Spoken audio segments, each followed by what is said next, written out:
Major themes in the Book of Obadiah. The Book of Obadiah, the shortest book in the Old Testament, delivers a concentrated and forceful message concerning the justice, sovereignty, and moral authority of the Lord. Though brief, the prophecy addresses enduring spiritual realities by focusing on the judgment of Edom and the ultimate triumph of God's kingdom. Obadiah reveals that pride, violence, and betrayal do not escape divine notice, and that God's rule extends over individuals, nations, and history itself. At the heart of Obadiah's message is the judgment of pride. Edom's confidence rested in its elevated dwellings and natural defenses, leading to self-exaltation and false security. The Lord exposes this pride as deception, declaring, "The pride of your heart has deceived you. Though you exalt yourself as high as the eagle, I will bring you down." Obadiah 1 verses 3-4. Pride is portrayed as a fundamental rebellion against God's sovereignty, and Obadiah makes clear that no human strength or position can shield one from divine judgment. Closely connected to pride is Edom's violence and betrayal against Judah. Despite being a brother nation descended from Esau, Edom stood aloof and even participated when Jerusalem was attacked. The Lord declares, "For violence against your brother Jacob, shame shall cover you, and you shall be cut off forever." Obadiah 1 verse 10.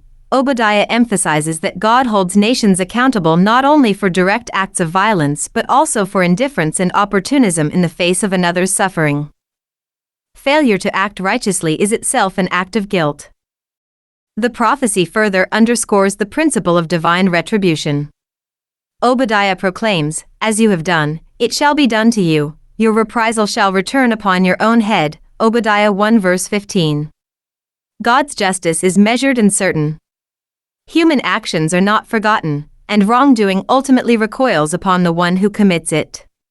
This theme affirms a moral order governed by God's righteousness. Obadiah situates Edom's downfall within the larger framework of the day of the Lord. The judgment of one nation becomes a pattern for all nations, as the prophet declares, "For the day of the Lord upon all the nations is near." Obadiah 1 verse 15. The day of the Lord represents a time when God decisively intervenes to judge evil and establish justice. What Edom experiences foreshadows a universal reckoning under God's authority. Throughout the book, Obadiah affirms God's sovereignty over the nations. The rise and fall of kingdoms occur according to the Lord's will. Edom's destruction is not a random political event but a divinely appointed act of judgment.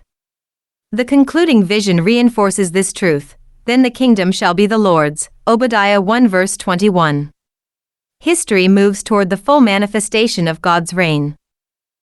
In contrast to Edom's judgment, Obadiah offers a promise of deliverance and restoration for God's people. The prophet declares, "But on Mount Zion there shall be deliverance, and there shall be holiness." Obadiah 1 verse 17. God's judgment of evil serves the purpose of preserving His people and restoring holiness among them. Deliverance is not merely escape from danger but renewal of covenant relationship with God. The book concludes with a vision of God's kingdom established in fullness. The declaration that the kingdom shall be the Lord's points beyond the immediate historical setting to a future in which God's authority is universally acknowledged. Obadiah ends not with destruction, but with the certainty that God's rule will prevail over pride, injustice, and human rebellion. In summary, the book of Obadiah proclaims that the Lord is sovereign judge and righteous king.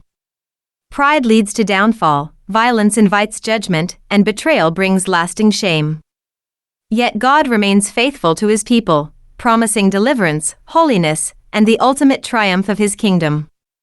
Though brief, Obadiah offers a timeless reminder that God's justice is sure and that history moves toward the fulfillment of His righteous rule.